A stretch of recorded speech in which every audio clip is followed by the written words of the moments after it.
Welcome back to another episode of Sense of Youth.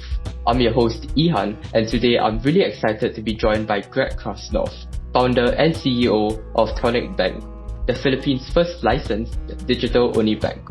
Greg's work sits at the intersection of money, behavior, and building systems that actually serve people.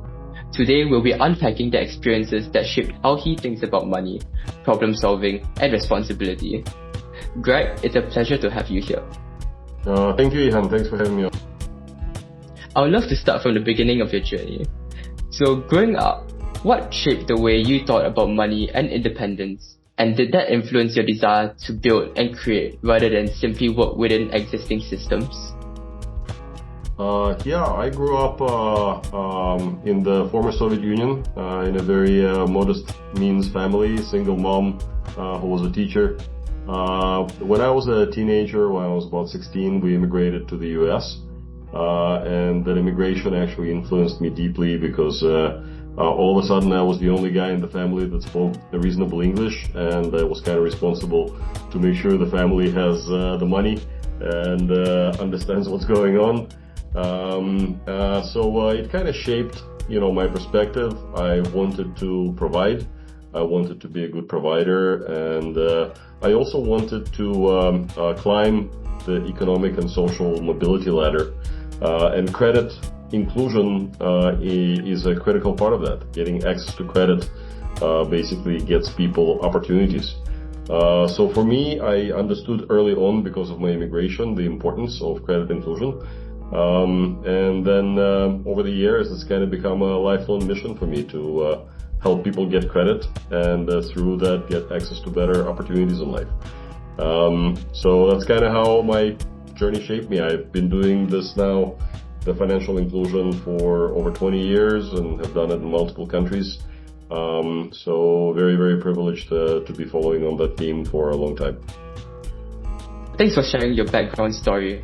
Speaking of responsibility and that desire to climb the economic social ladder, did that drive and motivation influence the choices that you made early on in your career? It certainly did. I didn't like being poor. So basically, I made a decision that I wanted to climb that ladder quickly. And some of the decisions I made because of that is I chose finance and accounting as a major. I then, when I graduated undergrad from Arizona State with finance and accounting degree, I decided to go to Cambridge for my master's. Because I thought I would get better job opportunities coming out of Cambridge than out of Arizona State. And it certainly worked out well. I ended up working in the City of London in private equity after Cambridge, and making a lot more money than I would have if I had stayed in Arizona. And also learned a tremendous amount about strategic management and about consumer finance as one of the sectors. So that has ultimately led me to an entrepreneurship career in financial services and consumer lending and fintech.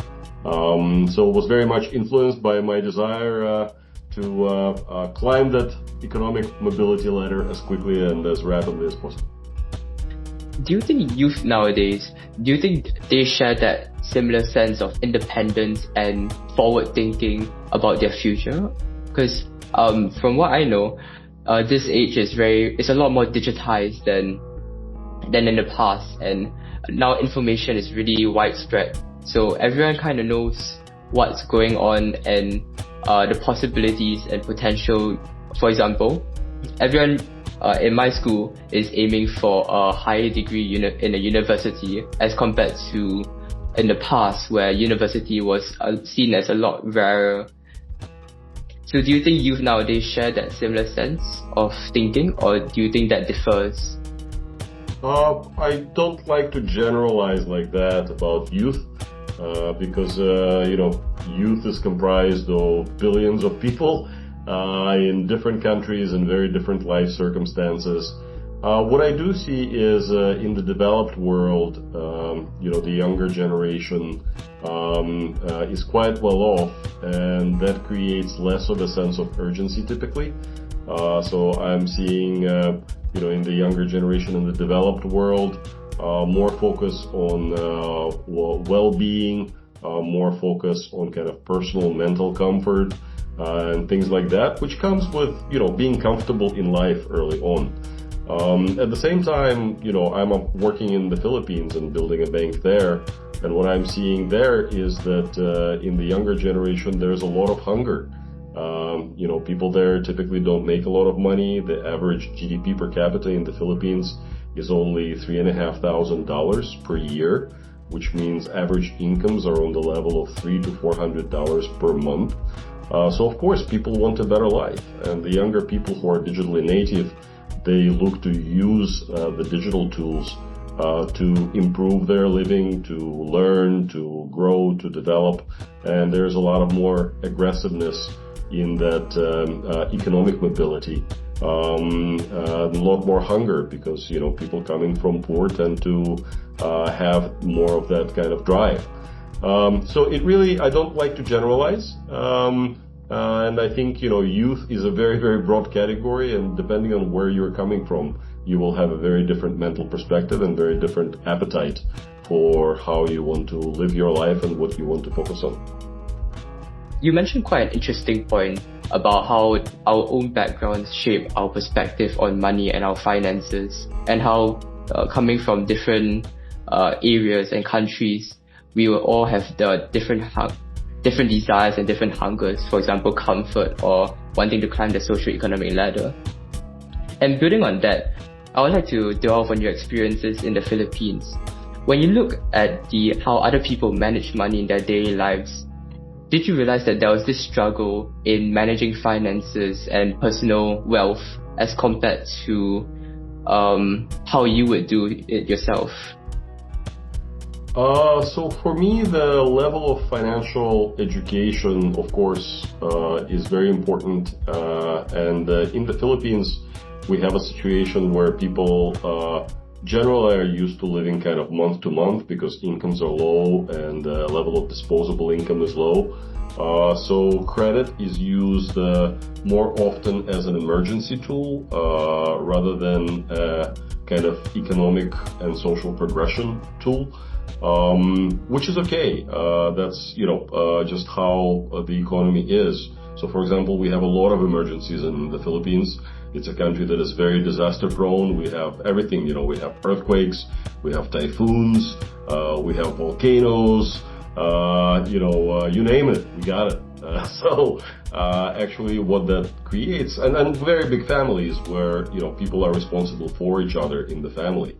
So somebody who is a little well off or better off in the family will feel responsible to help somebody else in the family who might have, been flooded because of a typhoon or something like this.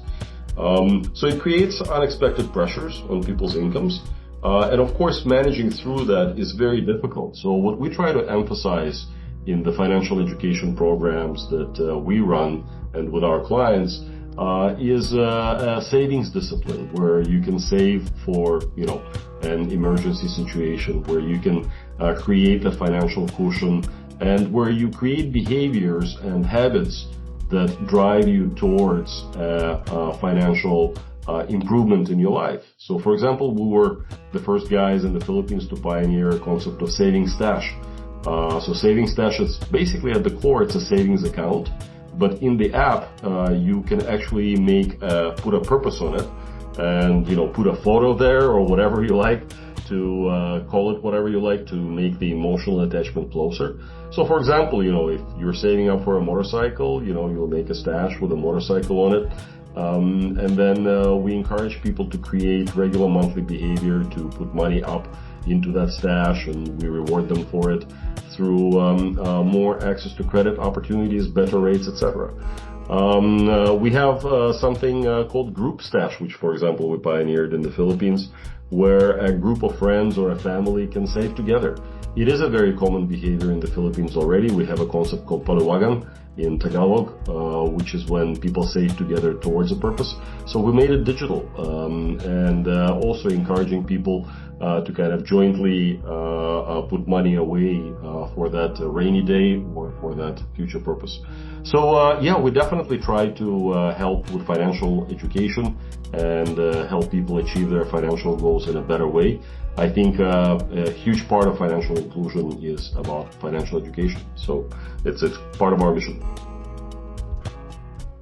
I think the mission to promote financial education is really admirable. It definitely has and will impact youth and everyone in general, especially in the Philippines. And speaking from your own experience, when you were trying to set up this educational programs, what was the hardest challenge that really came to you, especially when working with humans? Because sometimes people's behavior can be quite hard to change, especially when it's very set in stone.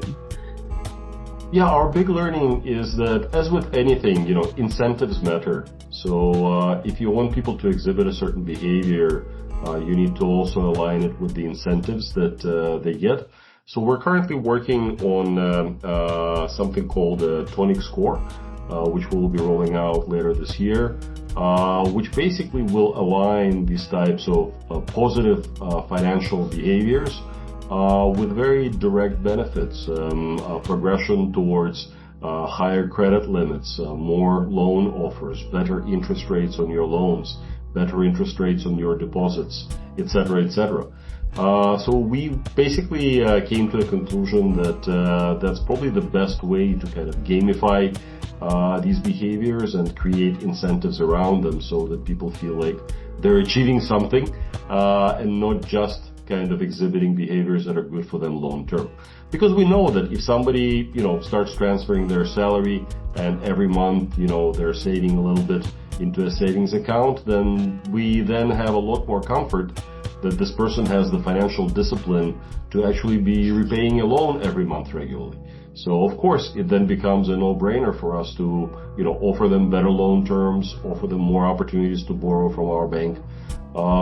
So all of these things are interconnected, and we're now building this incentivization program through the Tonik score.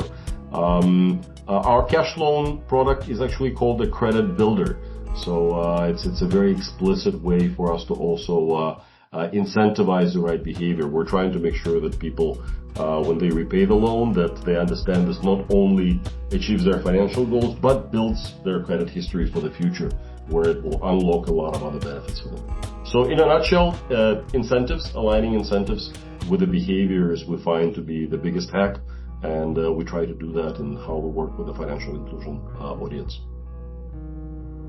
Using gamification as a form to develop the financial discipline is quite a unique way to incentivize people nowadays. With the digitalization of a modern society and gamification being a way to incentivize, what do you think young people or youth can learn when they're trying to change their own money habits? Because changing habits can be a very long process that doesn't happen overnight. So how do you think young people can implement such systems in their own lives to further develop and better themselves financially? Well, I think the choice of the right financial partner, like a bank, is certainly a very key part to this, right? Because there's only so much you can do on your own to do this, but a good platform, and don't want to tout our own horn too much here, but a traditional bank in the Philippines will not be doing the things that I'm describing. They're not really geared for that. They don't really understand the psychology of their customer very well. So for us, we think that, creating that kind of an environment for our client is super important. Choosing a bank that has those systems, I think, is the first step in the right direction for a younger customer or older customer, but anybody who's looking to modify their financial habits. There are a lot of tools that digital banks are offering these days. So, for example, one of the tools which we're working on and will be rolling out in the next couple of months It's a roundup tool where any payments that you make, you set a certain proportion rule that in addition, like once you've made the payment, then a certain percentage of that will be automatically pulled from your current account to your savings account. So it's kind of like a gross up, and it ensures, automated savings mechanism. And it's something that has become quite a popular feature in a few countries. Hasn't been done in the Philippines yet, but it's just one of the tools that makes it kind of a set and forget mentality, where you don't have to control it, the system will control it for you. So the choice of the financial partner, I think, should be the first step that anybody thinks about, and whether you go with somebody who creates and provides these tools for you, or whether you go with a traditional bank that just provides, a current account and a debit card. We talked a lot about all these tools that have been implemented and all these programs that have been developed in order to better the livelihoods of people. And I think that really brings in the question of responsibility and impact. When you're shaping these tools that influence how other people save or manage money, especially those that may not feel as financially confident, what responsibility do you think these builders of these tools carry? Well, I don't know if I would call it a responsibility. I think it really depends on what is the mission of a particular institution. The responsibility that I have as a financial institution, a licensed bank, towards my shareholders is to keep their money safe and to basically keep them being able to access the money. That's what the regulator requires of me as a bank. And that, of course, is the core responsibility. But then when it comes to financial inclusion and the tools in terms of driving that financial inclusion, historically, banks have not been very good at it in a place like Philippines. So I think it's more a question of the mission. We focus on it because it's aligned with our mission. We are here to solve the credit inclusion for the 90% of the Filipinos who never had a bank loan. And that's what we're here for. And we need to use everything at our disposal to help people achieve that credit inclusion. Whereas I think traditional banks in the Philippines have not really been looking at it that way. And they don't make it part of their mission and don't see it as part of their core responsibility. It sounds like having a mission and having a goal to work towards is really the core of any endeavor and any business. Well, strategic management science tells you that the company needs to start with a vision, a mission, and then kind of everything else is aligned to that. So, yes, based on the strategic management science that I've learned, that definitely is at the core of a company strategy. Well, that's really interesting, because most of the time when we think about a business, all we think about is the finances and the management, not really about the social aspect, which really drives the people in working towards a common goal. On a side note, for a young person still figuring out money but has not attempted to try and build anything yet, what's one way they can turn everyday financial frustration into something they learn from rather than avoid? Well, I would encourage people to be proactive about at least tracking their finances. In my life, that is something that has helped me a lot. When I was, starting to manage my money, basically as I entered college, I started using a tool called Microsoft Money, which now it has been surpassed by Quicken, and there are multiple other tools out there for basically keeping track of your finances. Good banking apps out there will also help you do that. For example, they will allow you to upload your financial statements to a service like that, that will automatically parse out where your money is going, where your money is coming in from, what your monthly P&L looks like, and then give you some recommendations on, hey, you're spending too much on this, or maybe you should be, putting away this much money and then you can earn interest and whatever, and really will help you manage your financial goals. But the core of that is getting your P&L and your balance sheet together and learning what is a P&L and a balance sheet. I think is a very, very important first step in that. You cannot build wealth without understanding how wealth accumulates. Wealth accumulates as a accumulated surplus. So ultimately, you need to make sure your revenue needs to be consistently higher than your expenses. That will create a surplus, and that will build your wealth. Without tracking your revenue and your expenses and really understanding of what you're taking in and where it's going, you can't really manage anything. So I'd say, first step, start tracking things. In business, I'm a big believer, what you don't measure, you don't control. So first step is always to start measuring. That's very insightful, talking about control and tracking, especially when sometimes we tend to be oblivious about our own spending and our own financial management. Before wrapping up today's podcast episode, I would like to ask a final question. If your 17-year-old self were listening to this conversation, what's one piece of advice you'll want them to carry forward, especially about money and opportunity? Well, my 17-year-old was extremely stressed about money. So,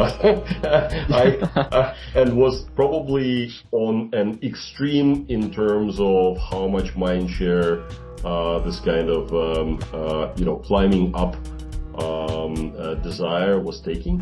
My 17-year-old would probably benefit from a more balanced approach to life. Maybe I would have told him, okay, then, you don't need to give yourself an ulcer by always worrying about how much money you're making and, always like wanting more and more. But there are other things that are also important in life.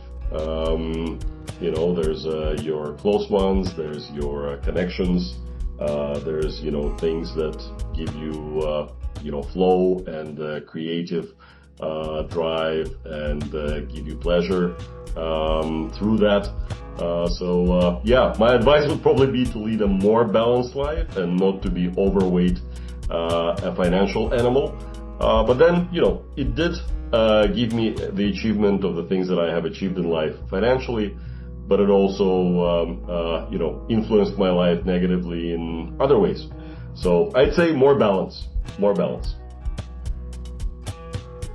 Thank you, Greg, for sharing your experiences, reflections, and advice for youth. From how you think about money and systems to the responsibility that comes from building tools people rely on every day.